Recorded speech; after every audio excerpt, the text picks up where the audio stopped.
क्या आपको ABG analysis के क्वेश्चंस देखकर डर लगता है कि ये एसिडोसिस है या एल्कलोसिस, पार्शियली कंपनसेटेड है या फुली? दोस्तों, नॉर्सेट एग्जाम में क्लिनिकल सिनेरियोज का वेटेज बढ़ गया है और एबीजी से 2-3 क्वेश्चंस पक्के आते हैं। आज इस लेक्चर के बाद आप बिना किसी पेन पेपर के सिर्फ वैल्यूज देखकर करेक्ट आंसर टिक करोगे, ये मेरा वादा है। तो चलो शुरू करते हैं। तो सबसे पहले हम देखते हैं द कोर कॉन्सेप्ट यानी पीएच स्केल। हम बेसिक इसके अंदर देखते हैं कि सबसे पहले बेसिक समझते हैं कि हमारी बॉडी का नॉर्मल पीएच कितना होता है। तो हमारी बॉडी का नॉर्मल पीएच होता है 7.35 से 7.45, ठीक है। और एबीजी में क्या मेंशन करते हैं? CO2 कितना होता है? 35 to 45 mm of Hg। And bicarbonate कितना होता है? 22 to 26 milliequivalent per litre. यानी अगर 7.35 से पीएच नीचे गया, इससे नीचे गया, यहाँ पे आप देखिए ये जो मैंने स्केल है यहाँ पे आपको दिख रहा होगा स्क्रीन पर, 7.5 से अगर नीचे गया तो ये क्या होता है? ये एसिडोसिस होता है, ठीक है। और अगर 7.45 से पीएच ऊपर गया तो ये कहलाता है एल्कलोसिस, यानी बॉडी जो है वो एल्कलाइन हो चुकी है। अब हमें ये तो पता चल गया है कि एसिडोसिस और एल्कलोसिस कैसे पता करते हैं, लेकिन अब हम बात करेंगे कि हम ये कैसे डिटरमाइन करेंगे कि ये रेस्पिरेटरी है या मेटाबॉलिक। तो अब आते हैं उस ट्रिक पर जो आपका टाइम बचाएगी, यानी ROME ट्रिक। इसका फुल फॉर्म याद रख लो। RO का मतलब होता है रेस्पिरेटरी ऑपोजिट और मेटाबॉलिक इक्वल। यहां पे बात हो रही है किसी कंडीशन है, रेस्पिरेटरी है या मेटाबॉलिक। यहां पर पीएच का कार्बन डाइऑक्साइड और बाइकार्बोनेट से क्या रिलेशन है उसके ऊपर बात हो रही है। तो सबसे पहले हम बात करते हैं रेस्पिरेटरी ऑपोजिट यानी RO की। तो अगर प्रॉब्लम रेस्पिरेटरी है, रेस्पिरेटरी प्रॉब्लम में क्या लिखा हुआ है? रेस्पिरेटरी ऑपोजिट, यानी यहां क्या होगा? CO2 और pH दोनों ऑपोजिट काम करेंगे। अगर CO2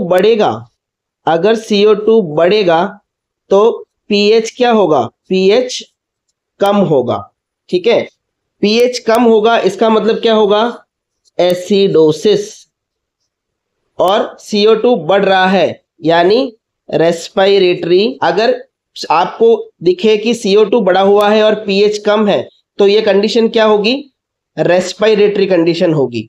और अगर यहीं पर CO2 कम हो रहा है तो हमेशा क्या होगा? pH बढ़ा हुआ होगा, हमेशा pH बढ़ा हुआ होगा। और pH बढ़ा होगा तो क्या होगा ये कंडीशन?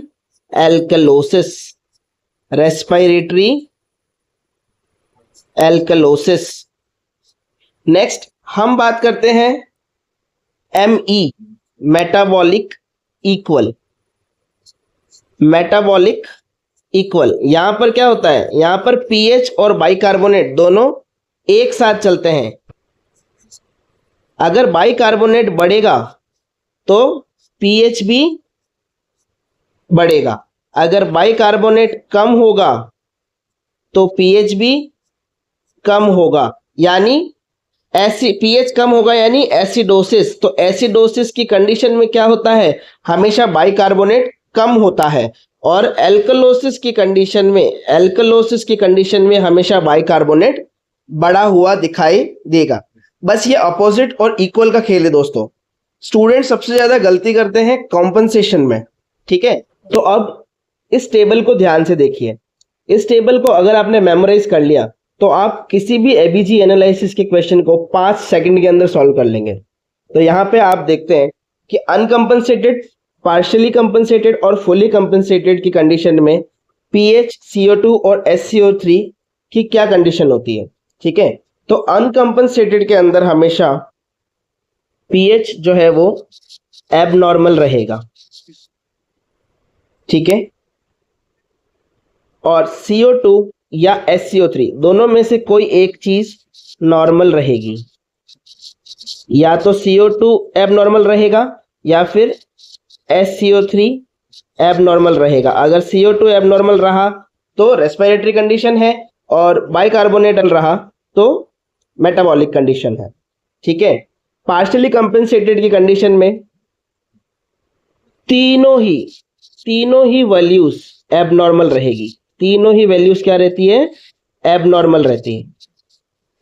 ठीक है, देखो अनकंपेंसेटेड के अंदर क्या हो रहा है? पीएच एबनॉर्मल है, यानी पेशेंट के अंदर कुछ तो एसिडोसिस या एल्कोलोसिस हो गया है। ठीक है, उस वजह से पीएच एबनॉर्मल है। दोनों में से एक चीज CO2 या बाइकार्बोनेट नॉर्मल रहेगा। क्यों रहेगा? क्योंकि अभी तक कोई भी कंपनसेशन स्टार्ट नहीं हुआ, यानी दूसरी वैल्यू को उस दूसरी वैल्यू से कोई फर्क नहीं पड़ा है। यानी CO2 अगर एबनॉर्मल है तो बाइकार्बोनेट को कोई उससे फर्क ही नहीं पड़ा, यानी अभी उसने कंपनसेशन स्टार्ट ही नहीं किया है, इसलिए वो नॉर्मल रहेगा। पार्शियली कंपनसेटेड के अंदर क्या होगा? पीएच एबनॉर्मल रहेगा और दोनों ही वैल्यूज एबनॉर्मल रहेगी। इसमें क्या है? यानी बॉडी कोशिश कर रही है अपने आप को फिक्स करने की, लेकिन अभी तक पीएच क्या है? वो नॉर्मल नहीं हुआ है।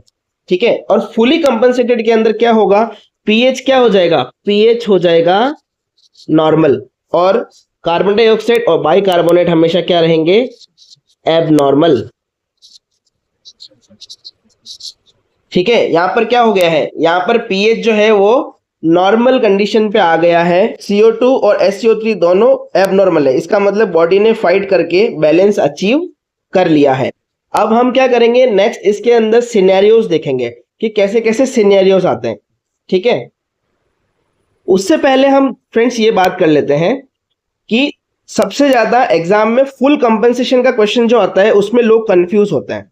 कंफ्यूज क्यों होते हैं? क्योंकि पीएच की वैल्यू जो है, पीएच की वैल्यू क्या होती है? हमेशा नॉर्मल होती है फुल कंपनसेशन में।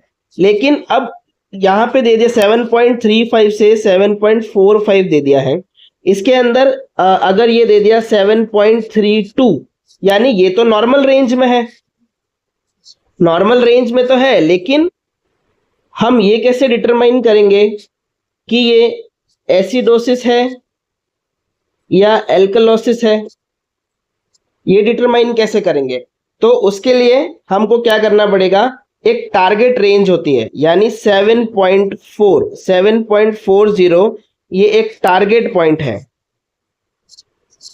आपको ये ध्यान रखना है। और ये क्या होता है? ये होता है एब्सोल्यूट नॉर्मल, यानी अगर 7.40 है यानी ये एब्सोल्यूट नॉर्मल है। इसके नीचे गया, यानी 40 के नीचे गया तो एसिडोसिस, और 40 के ऊपर गया तो एल्कलोसिस। अब यहां पर एग्जाम्पल से देखते हैं। 7.35 से 7.39 ये क्या है? नॉर्मल रेंज है, नॉर्मल रेंज है, लेकिन झुकाव किस तरफ है?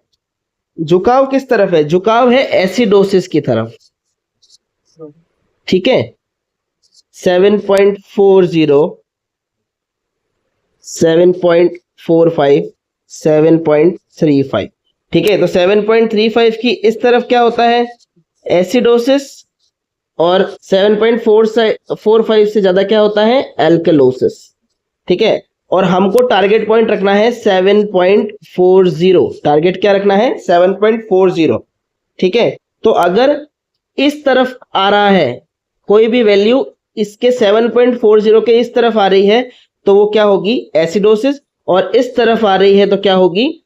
एल्कलोसिस। ठीक है, तो ये चीज ध्यान रखनी है। फुल कंपनसेशन के अंदर नॉर्मल रेंज आएगी, लेकिन उसके अंदर भी एसिडोसिस और एल्कलोसिस कैसे तय करेंगे? 7.40 को टारगेट पॉइंट रख के। अब एग्जाम में हमेशा वैल्यूज नहीं आती है, सिनेरियो बेस्ड क्वेश्चंस भी आते हैं, इसमें पेशेंट की कंडीशन भी पूछ सकते हैं। तो फर्स्ट सिनेरियो देखते हैं, सिनेरियो 1। इसके अंदर क्या है? पेशेंट को बहुत ज्यादा वॉमिटिंग है। ठीक है, multiple episodes of vomiting, vomiting के एपिसोड्स हैं। तो इसका मतलब क्या है? वॉमिटिंग किधर से हुआ है? स्टमक से, यानी यहाँ पे क्या हुआ है? स्टमक का एसिड, स्टमक में क्या होता है? एसिड, स्टमक का एसिड सारा क्या है? बाहर निकल गया। ठीक है, बाहर निकल गया स्टमक का एसिड, तो अभी बचा क्या? एल्कलाइन। तो ये क्या हो जाएगा? बॉडी में क्या हो गया? Metabolic alkalosis. ठीक है, ये चीज ध्यान रखनी है। ठीक है, यहां पर एक ट्रिक याद रख लो कि डुओडेनम जो है, डुओडेनम के ऊपर सब कुछ एसिड होता है। ठीक है, और डुओडेनम के नीचे सब कुछ एल्कलाइन होता है, ठीक है। यानी ऊपर से क्या हुआ, वॉमिटिंग हुई तो क्या हुआ, एसिड निकल गया। एसिड निकल गया तो क्या करेगा, एसिड निकल गया तो उसकी जगह पे क्या आना शुरू हो जाएगा, बेस ऊपर आना शुरू हो जाएगा। और कंपनसेट करने के लिए तो क्या हो जाएगा, बॉडी में मेटाबॉलिक एल्कलॉसिस हो जाएगा, क्योंकि एल्कलाइन नेचर जो है वो बढ़ जाएगा, क्योंकि एसिड सारा बाहर निकल गया है। और वहीं पे अगर एल्कलाइन में क्या होगा, अगर डायरिया हो गया तो क्या हो गया, एल्कलाइन सारा बेस सारा क्या हो गया, बाहर निकल गया, तो बॉडी में क्या हो जाएगा, मेटाबॉलिक एसिडोसिस।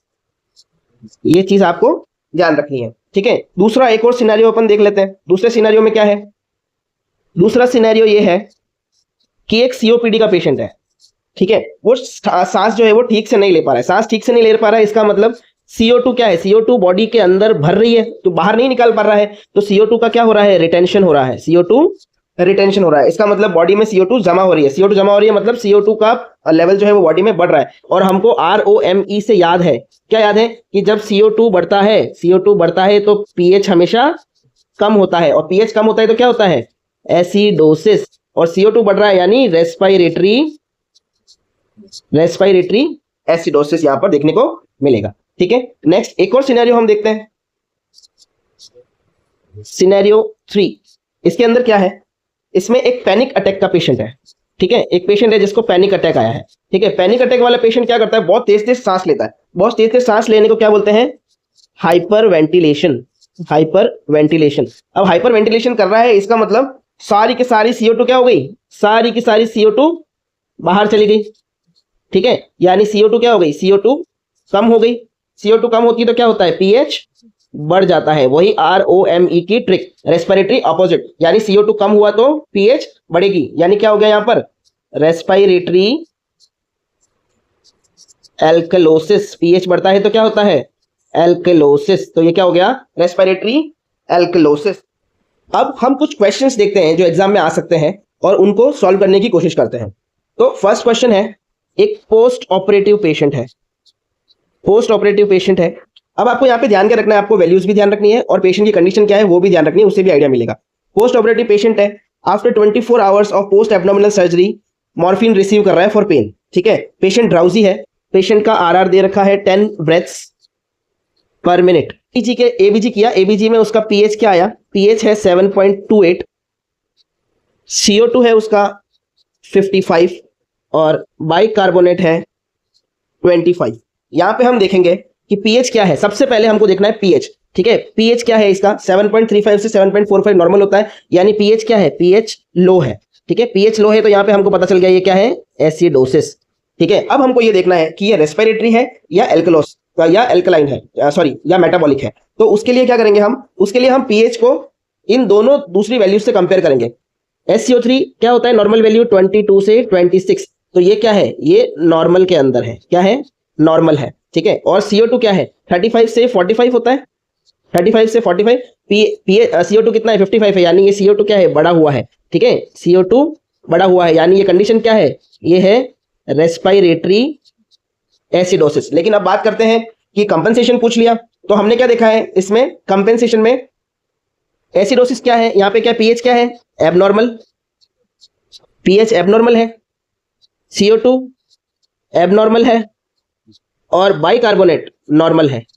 तो ऐसी कौन सी कंडीशन होती है जिसके अंदर pH एबनॉर्मल होता है और दोनों में से कोई एक वैल्यू नॉर्मल होती है, तो उस कंडीशन को कहते हैं हम अनकंपेंसेटेड रेस्पिरेटरी एसिडोसिस, ठीक है। दूसरा और हम देख लेते हैं, एक और एग्जांपल देख लेते हैं हम।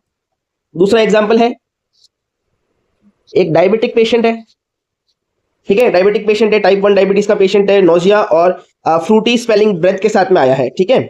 और इसका ABG का वैल्यू है pH 7.31, कार्बन डाइऑक्साइड दिया हुआ है 32 और बाइकार्बोनेट दिया हुआ है इसके अंदर 16, ठीक है।